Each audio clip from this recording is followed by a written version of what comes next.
Controversial stories around బాబా. బాబా చుట్టూ కొన్ని వివాదాస్పదమైనటువంటి కథలు కొన్ని ఉండేవి. ఆ కథలు ఒకసారి మనం ముచ్చరించుకుందాం. Over the years in our life ఇది మండలి, we occasionally got to hear them tell some stories that seemed to put Baba in a bad light.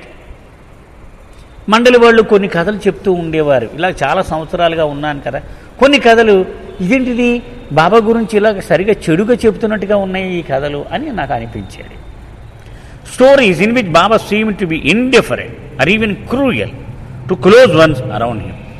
తనకు అత్యంత ఆప్తులైన వాళ్ళ పట్ల అతి క్రూరంగా బాబా ప్రవర్తించేవారు అని మనం చదువుకుంటూ ఉంటాం. ఇవి చదివితే కొంచెం మనకి ఇబ్బందిగా అనిపిస్తూ ఉంటుంది. Some of these stories were very harsh and jolted a person.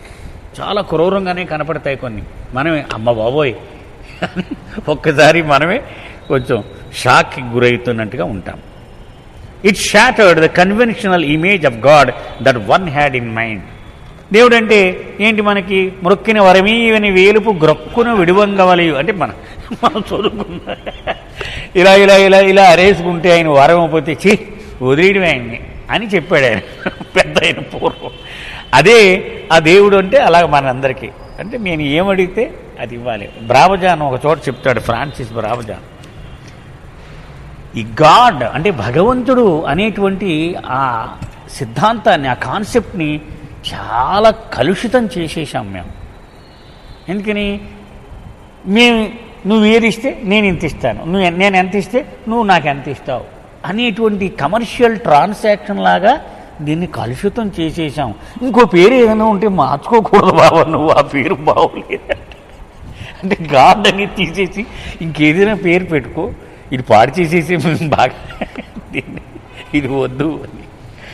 అలాగా మనం అందరం కూడా మన మనసులో భగవంతుడంటే సాంప్రదాయకంగా ఒక స్థిరమైనటువంటి కొన్ని అభిప్రాయాలు మనందరికీ ఉన్నాయి. I remember feeling షేకెన్ up after hearing some of these stories. ఈ కథలు విన్న తర్వాత అమ్మబాబోయ్ అని చెలించిపోయాను నేను.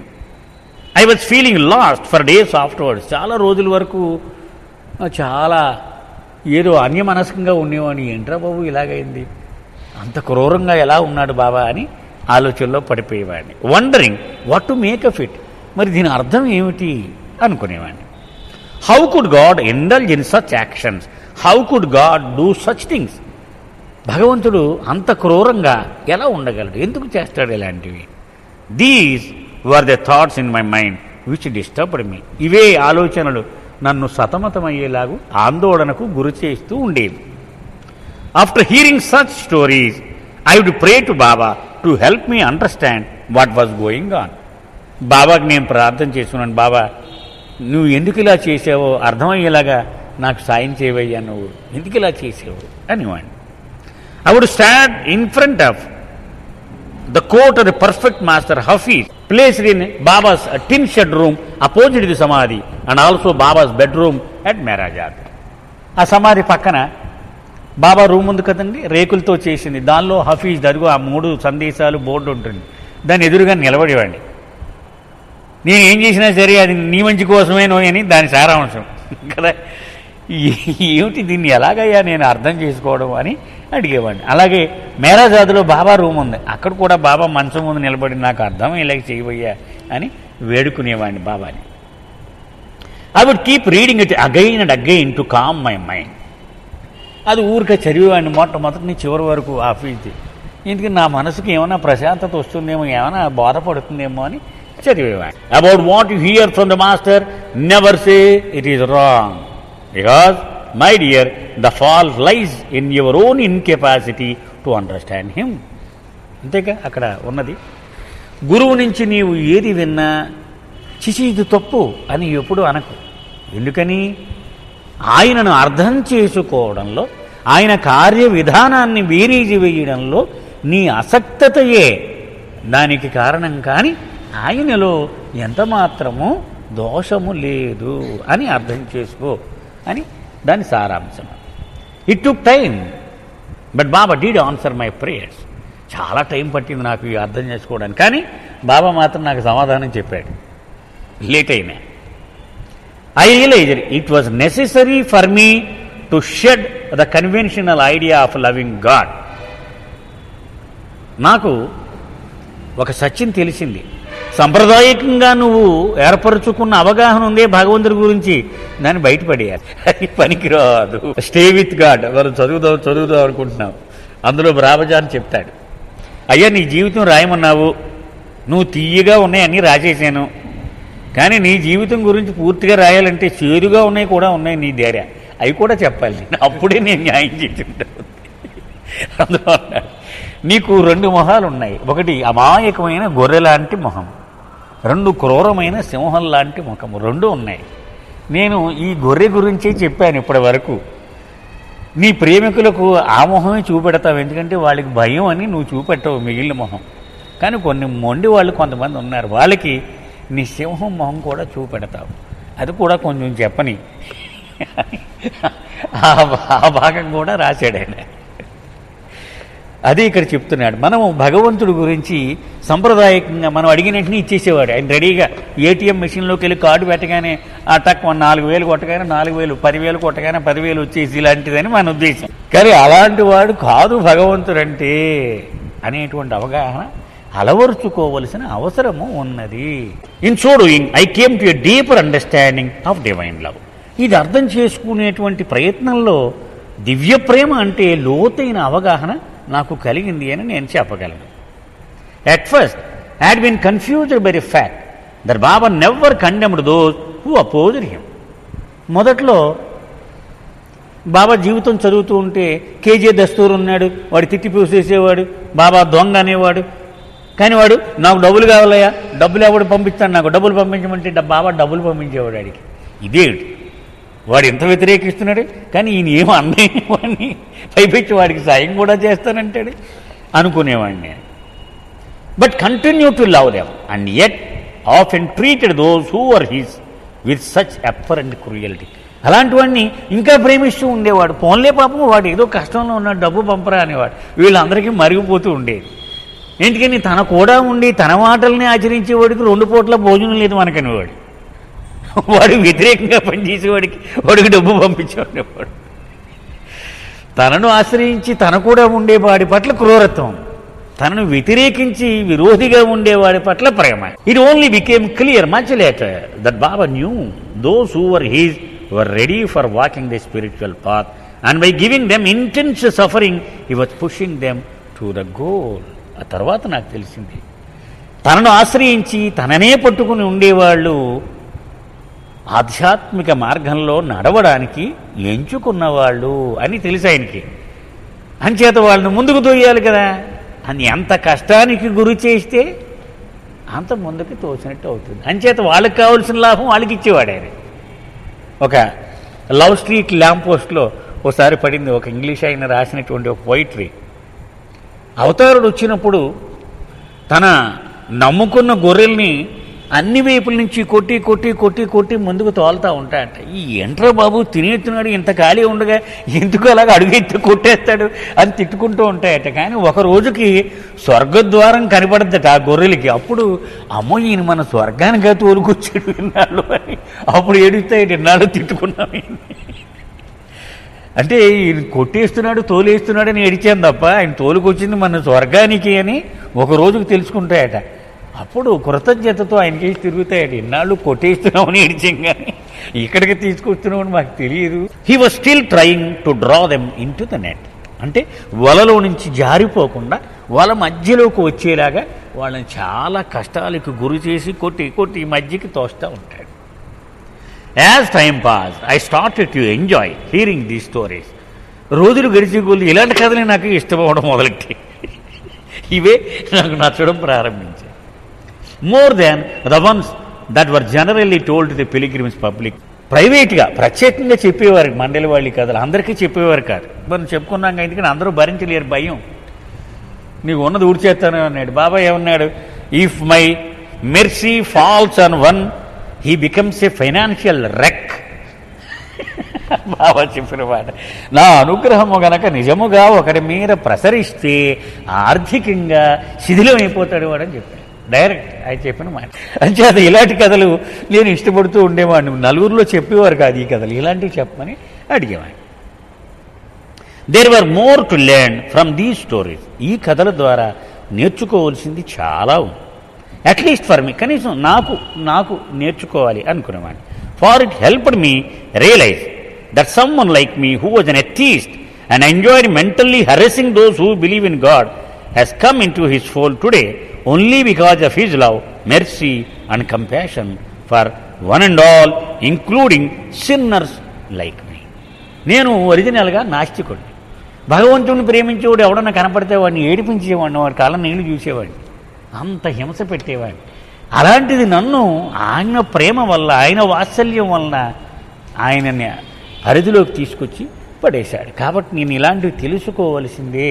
Suddenly I was more interested in Baba's human side rather than his divinity.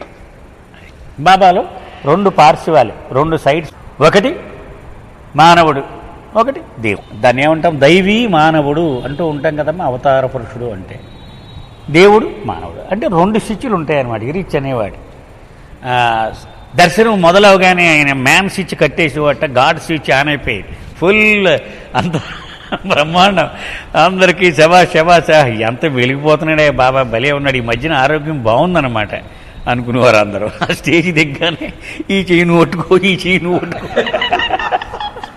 అనేవాడు. నెమ్మది ఇలాగది అస్సలు నాకు శాంతి లేదు అంటే ఆ స్విచ్ కట్టేసేవాడు, మళ్ళీ మ్యాన్ స్విచ్ ఆన్ అయిపోయింది. ఇరిచి తమాషగా చెప్తూ ఉంటాడు. అలాగూ నాకు ఈ మధ్యన బాబాలో ఉన్న ఆ మానవ పార్శ్వం అంటే ఆయనలో ఉన్న మానవత్వం, మనిషి, అతని మీద నాకు ఇష్టం పెరిగి. I could see his hidden mercy in his apparent acts of cruelty which he subjected his close ones to. ఆయనకు అతి సన్నిహితమైన వాళ్ళని అతి క్రూరత్వము ప్రదర్శించి వాళ్లను ఆయన దగ్గరికి ఎలా తీసుకుంటున్నాడో నేను తెలుసుకోగలుగుతూ ఉన్నాను. సెకండ్ యాక్సిడెంట్ 1956 అయిపోయిన తర్వాత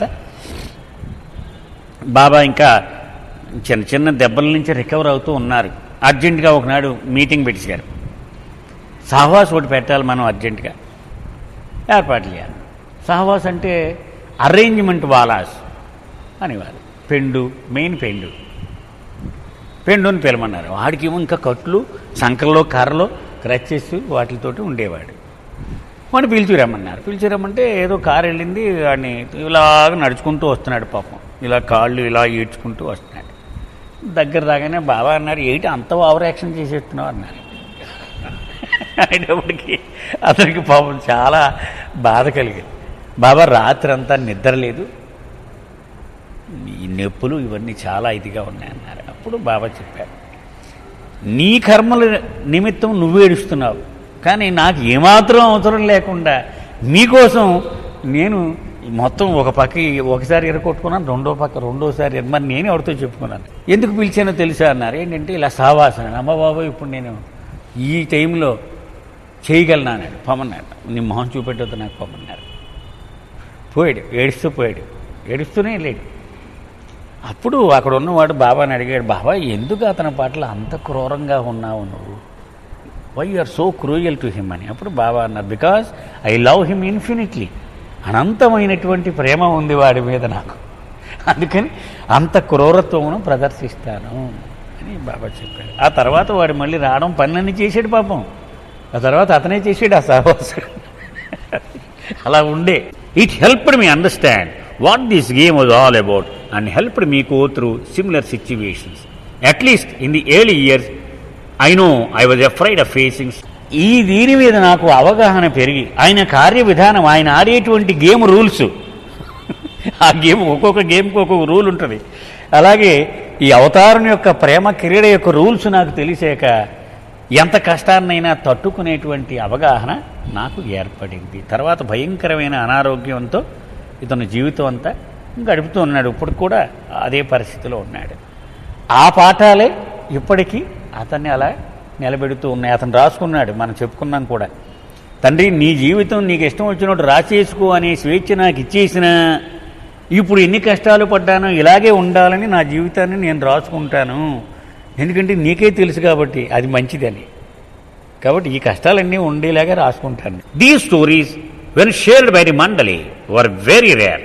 ఇవి చాలా అరుదుగా మండలి వాళ్ళు చెప్తూ ఉంటారు. అందరికీ ఆ సత్తా ఉండదు, వినే సత్తా. And they did it only because the situation warranted it, or if they felt the particular resident was seeking answers about some spiritual matters which confused. ఇవి వాళ్ళందరూ వాళ్ళకి చెప్పరు. ఒక సందర్భాన్ని అవగాహన చేసుకోవలసిన అవసరం వచ్చినప్పుడు చెప్తారు. లేకపోతే ఒకడు నాలాంటి ఒక సహాయకుడు అక్కడ ఉండేవాడు, వాడు గుచ్చి ఈ సందిగ్ధం నాకు తీర్చండి అంటే చెప్తారు వాడు. Basically with intention of helping they shared such stories. నాకున్న పరిస్థితిని నేను అవగాహన చేసుకోవడం కోసం అలాంటి కథలు వాళ్ళు చెప్తూ ఉండేవారు. Otherwise they chose to keep them A secret. లేకపోతే చెప్పరు. మనం ఇందులోనే ఎక్కడో వస్తుంది. అంతా అయిపోయాక ఇరిచ్ని అడిగారు, ఇరిచ్ మొత్తం అన్నీ చెప్పేసినట్టేనే ఇప్పుడు మాకు, ఇప్పుడు దాకా ఇంకేది దాచలేదు కదా అంటే నవ్వేట ఇరిచ్. కొంతసేపు ఆగి, మీకు అవసరమైందంతా నేను చెప్పానన్నట్టు. అవసరమైందంతా చెప్పానన్నట్టు అంటే మీకు అవసరం కానివి కొన్ని ఉన్నాయని అతని దగ్గర చెప్పను. కొన్ని సీక్రెట్స్ వాళ్ళ దగ్గర ఉండిపోయి ఉంటాయి, అంతే కదా. మనం తట్టుకోలేకపోవచ్చు, మనకి ఆయన అనవసరం అనుకుని ఉండొచ్చు. ఎందుకంటే మండలికి మాత్రమే చెప్పినవి కొన్ని ఉండొచ్చు. మనం అనుకున్నాం బాబా చెప్పిన ఇందాకే మండలి వాళ్ళకు మాత్రమే చెప్పినవి కొన్ని ఉన్నాయి. Often after telling some stories they would put a condition that we should not share it with anyone. కొన్ని కథలు చెప్పి ఒట్టించుకునేవారు, మళ్ళీ ఎవరికి చెప్పను ఈ కథ. At other times they would casually comment, share this story, but only with those who are familiar with Baba's ways and not with everyone, especially newcomers whose minds and hearts are tender. కొన్ని కథల విషయంలో చెప్తూ ఉండేవారి కథ బాబా ప్రేమికులు అని నువ్వు అనుకున్న వాడికి చెప్పు, కొత్త వాళ్ళకి మాత్రం చెప్పు, గాబరా పడిపోతారు వాళ్ళు. ఎందుకంటే చాలా మృదువుగా ఉంటాయి వాళ్ళ హృదయాలు, దక్క మొక్క తిన్నవాళ్ళు కాదు వాడు.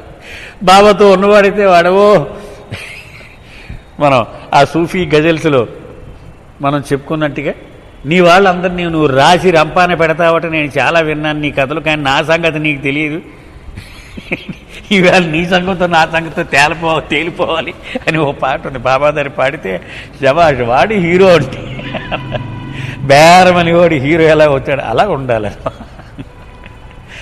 వాడు ఆ డక్క మొక్క తిన్నవాడు అనమాట వాడు. అలాంటి వాడికి చెప్పాలి. Spare them the harshness, let them enjoy their honeymoon with Baba. కొత్త వాళ్ళు అంత సరదా. వాడు వచ్చి చెప్తూ ఉంటాడు, ఇక్కడ స్టేజ్ ఎక్కేసి ఏమి నేను మాట్లాడచ్చా 5 నిమిషాలని చెప్తాడు. నేను ఇలా అనుకున్నాను, మా అమ్మాయికి ఈరోజు దగ్గు వచ్చింది, వెంటనే డాక్టర్ దగ్గరికి వెళ్తే ఇలా ఒక్క ట్యాబ్లెట్తో తగ్గిపోయిందండి అంటే. అంటే బాబా చాక్లెట్లు ఇచ్చి స్టేజ్లో ఉన్నాడు అనమాట. ఇంకా ఎల్కేజీలో స్కూల్కి వెళ్ళేటప్పుడు రోజు చాక్లెట్ ఇస్తూ ఉంటాడు వెళ్ళినప్పుడల్లా. అది అంచేత వాళ్ళని ఆ ఆనందాన్ని ఎంజాయ్ చేయని వాళ్ళకి ఇలాంటి కథలన్నీ చెప్పొద్దు. That is how it was. అంచేత ఇలా ఉండేది మండలి వాళ్ళు చెప్పే కథలు. Although we felt privileged to have heard the story, we knew that there were lots more that the mandali were not telling అస్. ఈ కథలన్నీ మేము విన్నాం అనుకుంటున్నారేమో, కొన్ని విన్నాం కానీ అన్నీ మాత్రం మాకు చెప్పలేదు మండలి వాళ్ళు. And probably taking the stories to their graves with them. వాళ్ళ సమాధిలోనే వాళ్ళతో పాటే కొన్ని కథలు ఉంచేసుకున్నారు, సమాధి అయిపోయినాయి అని అనుకోవచ్చు. వాళ్ళు చెప్పరు కొన్ని. The following incident is about this very subject which happen at the trust office at tea time when we were around Erich. ఈ కింద ఒక కథ చెప్తున్నాను నేను, అటువంటి కథే ట్రస్ట్ ఆఫీసులో టీ టైంలో ఎరిచ్ చెప్పినటువంటి కథ. It was during his final days when his health had become quite feeble. Erach చివరి రోజులవి, ఆయన ఆరోగ్యం బాగా నీరసించిపోయిన రోజులవి. Davana, Gary and I were seated around him when this happened. ఇది ఎరిచ్ చెప్తున్నప్పుడు ఎరిచ్ సెక్రటరీ అయినటువంటి డవానా, గ్యారీ అని ఎరిచ్ని ఆట పట్టిస్తూ ఉంటాడని మనం చదువుకున్నాం మనం ముందు వాల్యూమ్లో. నేను రుస్తం అన్నమాట. ముగ్గురు కూర్చుని ఉన్నాం ఎరిచ్ చుట్టూ. It was Gary who broached the subject. బాగా డేరింగ్గా ఎక్కువ మాట్లాడేది గ్యారీయే, చనువు తీసుకునేది. Gary was close to Erach and the only resident who took liberties with. ఎక్కువ చనువు ఉండేది గ్యారీకే. భుజం మీద ఎరిచ్ను కొట్టి బాస్ ఎలా ఉన్నామని అడిగే చనువు. He would often put his arms around Erich shoulders. Erich భుజం మీద తరచూ చేతులు వేసుకొని కులసగా మాట్లాడుతూ ఉండేవాడు. ఆర్ గ్రాబ్ ఎరిచ్ చీక్, లేకపోతే ఇలా బొగ్గ పట్టుకుని ఇలా ఇలా అంటూ ఉండేవాడు. And pull it in a friendly manner, చాలా అంటే అంత సాన్నిహిత్యం చూపించేవాడు. And Erach would allow him these liberties. Erach ఏం పట్టించుకునేవాడు కాదు, తమాషాగా అతనికి ఆ స్వేచ్ఛని ఇస్తూ ఉండేవాడు. On this particular day Gary put his arm around Erach shoulder and asked him. ఒకనాడు ఇరిచ్ భుజం మీద ఇలా చేయి వేసి ఇలా అడిగాడు ఇరిచ్ని, tell me brother, now that you are at the end of your journey, at least now tell us honestly, how many controversial stories you are going to take to your grave with you? అడిగాడు.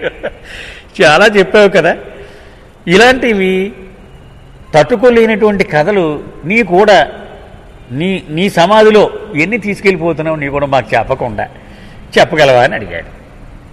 Stories you did not want to share with us, అంటే మాకు చెప్పకూడదు అనుకున్న కథలు నీ దగ్గర ఉంటాయి కదా. Because you thought we were not prepared for, or it would shock us, or just because you wanted to protect Baba. అంటే మేము తట్టుకోలేము అని నువ్వు అనుకుని ఉండొచ్చు, లేకపోతే మా గుండె పగిలిపోద్దు అనుకుని ఉండొచ్చు, లేకపోతే ఈ కథలు చెప్తే బాబా మీద అనవసరంగా నువ్వు వేరే అర్థం చేసుకుంటావు అని అనుకుని ఉండొచ్చు. How many such stories are you taking with you to your grave? ఎన్ని ఉంటాయి సుమారుగా అలాంటి కథలు అన్నాడు. Erich smile, nodded his head and sat with a straight face, I had told you everything. అన్నీ చెప్పేశాను మీకు అన్నాడు. When Erich said that, all three of us almost simultaneously said, we don't believe you. మేము ముగ్గురు Erich అన్నా, ఆహా మేము నమ్మం నువ్వు అన్నీ చెప్పావంటే అన్నారు. Gary then needily reach some more by saying, we know you are taking those stories to the grave with you and we are not asking you tell the stories, we only want to know how many. నిన్న ఆ కథలు మేము చెప్పమని మేమేం ఒత్తిడి చేయట్లేదు, కానీ ఎన్ని కథలు ఉంటాయి సుమారుగా అది ఒక్కటే చెప్పు అన్నారు. He then jokingly said to Erich, at the time a person is about to die he usually confesses. నువ్వు కూడా చివరి రోజుకి వచ్చేసావు కదా, ఇంకా ఇవాళ రేపు వదిలేస్తావు. చివరి రోజునైనా వాడు చేసిన తప్పులన్నీ ఒక మనిషి చెప్పిస్తూ ఉంటాడు, ప్రపంచంలో చూస్తాం కదా, ఇంకేం దాచిపెట్టడు కదా. So this is your opportunity to confess. So నువ్వు దాచిపెట్టినవన్నీ బయటికి వెల్లడించడానికి ఇంతకంటే అవకాశం ఏముంటుంది? And honestly tell us how many stories you intend to keep a secret till the end. ఎన్ని కథలు నీతో తీసుకెళ్ళిపోతున్నావు అని అడిగాడు. Erich laughed. He was quiet for a while and then said very slowly. నిశ్శబ్దంగా ఉండి అప్పుడు ఇలా చెప్పాడు, honestly I have told you everything. అన్నీ చెప్పేశాను మీకు. He paused then added very slowly, everything that you needed to know. మీకు అవసరమైనవి అనుకున్నవన్నీ చెప్పేశాను. With this Erich sealed the conversation and controversial stories permanent.